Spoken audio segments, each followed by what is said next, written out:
Hi friends, welcome to RM blogs. ఎలా ఉన్నారు? ఇప్పుడైతే మేము బోడుప్పల్ లక్ష్మీనగర్ కాలనీ ఇప్పుడైతే పార్క్ అయితే వచ్చాము. ఇదే పార్క్. ఇక్కడైతే చాలా జారుబండలు ఉయ్యాలలు అయితే ఉన్నాయి. సీసా కూడా ఉన్నది. మీకైతే ఇప్పుడు చూపించబోతున్నాను. దాన్ని ఇప్పుడు చూపిద్దాం. చూడండి ఎట్లుందో. ఫుల్ చెట్లు ఉన్నాయి. చూడండి జారు బండి ఉంది అక్కడ. దాని పక్కన ఉయ్యాల కూడా ఉంది. చూడండి ఎట్లుందో పార్క్.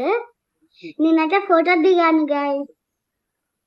చూడండి నేనైతే ఉయ్యాలు ఊయాను. ఫోటో తర్వాత ఉయ్యాలు ఊయండి. మీరు కూడా ఊగారా? నేను కూడా హార్ట్ సింబల్ ఫోటో దిగాను. ఇక్కడ కూడా జిమ్ దగ్గర కూడా ఫోటో దిగాను. చూడండి ఎట్లా జారుతున్నాను. జారు బండలా. బాయ్.